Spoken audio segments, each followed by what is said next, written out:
आध्यात्मिक पथ की कहानी सुनने वाले सभी श्रोतागणों को जय श्री राधे, जय श्री कृष्णा। क्या रावण अंगद का पैर उठा सकता था?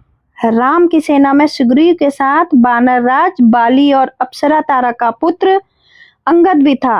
राम और रावण युद्ध के पूर्व भगवान श्री राम ने अंगद को अपना दूत बनाकर लंका भेजा था, लेकिन वहां पर रावण ने अंगद का अपमान किया।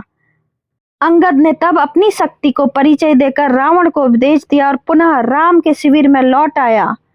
अब सवाल यह उठता था कि अंगद में इतनी शक्ति कैसे आई कि कोई भी असुर राक्षस आदि उनका पैर हटाना तो दूर हिला भी नहीं पाया।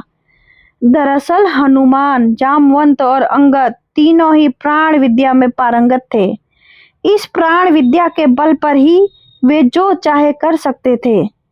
अंगद जब रावण की सभा में गए थे तो उन्होंने इसी प्राण विद्या के बल पर अपना शरीर बलिष्ठ और पैरों को इतना दृढ़ कर लिया कि उसे हिलाना किसी के भी बस की बात नहीं थी।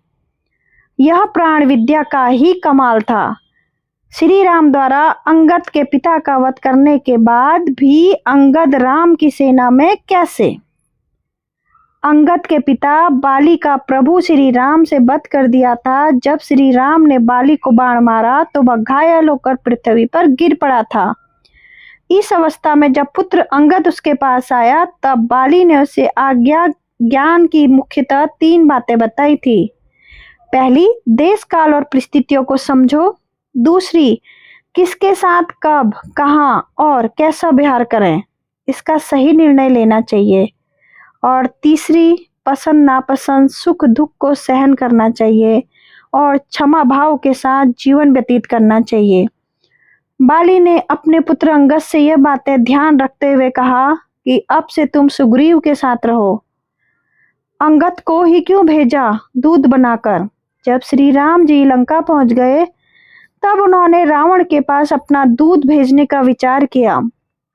सभा में सभी ने प्रस्ताव किया हनुमान जी को ही दूत बनाकर भेजना चाहिए, लेकिन राम जी ने यह कहा कि अगर रावण के पास फिर से हनुमान जी को भेजा गया तो यह संदेश जाएगा कि राम की सेना में अकेले हनुमान ही महावीर है, इसलिए किसी अन्य व्यक्ति को दूत बनाकर भेजना चाहिए जो हनुमान जी की तरह पराक्रमी और बुद्धिमान हो। ऐसे में प्रभु श्री राम की नजर अंगद पर जा टिकी। अंगद ने भी प्रभु की राम के द्वारा सौंपे गए दायित्व को बखूबी संभाला। रावण की सभा में जब अंगद गया तो युद्ध करने के पूर्व प्रभु श्री राम ने अंगद को रावण की सभा में अपना दूत बनाकर सुलह करने के लिए भेजा था। प्रभु श्री राम ने अंगद से कहा कि अंगद, रावण के द्वार पे जाओ, कुछ सुलह हो जाए, उनके और हमारे विचारों में एकता आ जाए। जाओ, तुम उनको शिक्षा दो।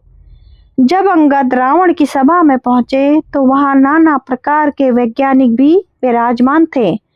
वण और उनके सभी पुत्र विराजमान थे। रावण ने कहा कि आओ, तुम्हारा आगमन कैसे हुआ? अंगद ने कहा कि प्रभु, मैं इसलिए आया हूँ कि राम और उन्होंने तुम्हारे दोनों ने विचारों में एकता आ जाए। तुम्हारे यहाँ संस्कृति के प्रसार में अभाव आ गया है, अब मैं उस अभाव को शांत करने आया हूँ। चरित्र की स्थापना करना राजा का कर्तव्य होता है। तुम्हारे राष्ट्र में चरित्रहीनता आ गई है। तुम्हारा राष्ट्र उत्तम प्रतीत नहीं हो रहा है, इसलिए मैं आज यहाँ आया हूँ। रावण ने कहा, यह तो तुम्हारा विचार यथार्थ है, परंतु मेरे यहाँ क्या सूक्ष्मता है? अब अंगद बोले, तुम्हारे यहाँ चरित्र की सूक्ष्मता है। राजा ने राष्ट्र में जब चरित्र नहीं होता तो संस्कृति का विनाश हो जाता है, और जब संस्कृति का विनाश नहीं होना चाहिए, संस्कृति का उत्थान करना है। संस्कृति यही कहती है कि मानव के आचार व्यवहार को सुंदर बनाया जाए, महत्ता में लाया जाए, एक दूसरे की पुत्री की रक्षा होनी चाहिए। वह राजा के राष्ट्र की पद्धति कहलाती है। रावण ने पूछा, क्या मेरे राष्ट्र में विज्ञान नहीं है? अंगद बोले कि हे रावण, तुम्हारे राष्ट्र में विज्ञान है, परंतु विज्ञान क्या बनता है? एक मंगल की यात्रा कर रहा है, परंतु मंगल की यात्रा क्या बनेगा?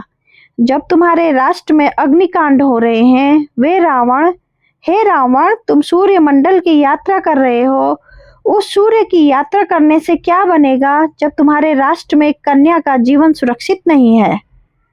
तुम्हारे राष्ट्र का क्या बनेगा? रावण ने कहा कि यह तुम क्या उच्चारण कर रहे हो? तुम अपने पिता की परंपरा शांत कर गए हो। अंगद ने कहा, कदापि नहीं। मैं इसलिए आया हूं कि तुम्हारे राष्ट्र और अयोध्या दोनों का समन्वय हो जाए। इस पर रावण मौन हो गया। फिर बोले, भगवान, इसको विचारा जाए।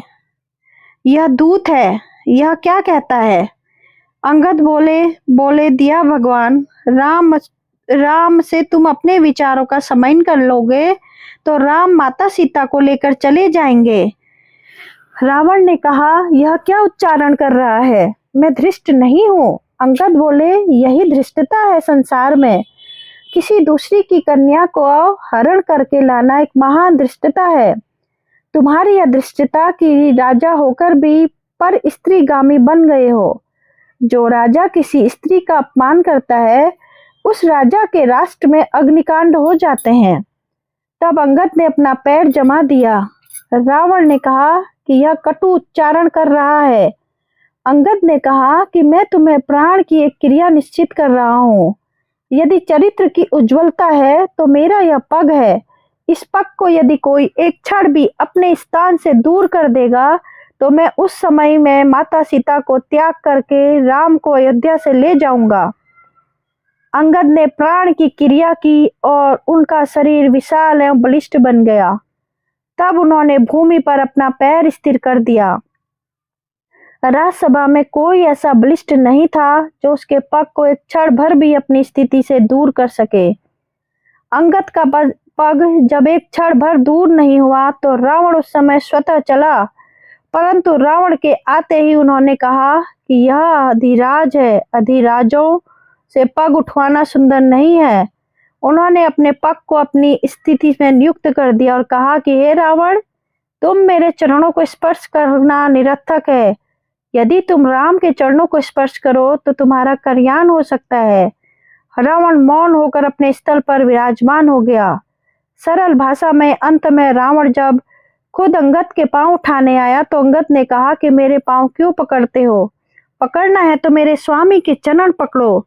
वह दयालु और शरणागत वत्सल हैं, उनकी शरण में जाओ तो प्राण बच जाएंगे, अन्यथा युद्ध में बंधु बांधवों समेत मृत्यु को प्राप्त हो जाओगे। यह सुनकर रावण ने अपनी इज्जत बचाने में ही अपनी भलाई समझी। जय श्री राम।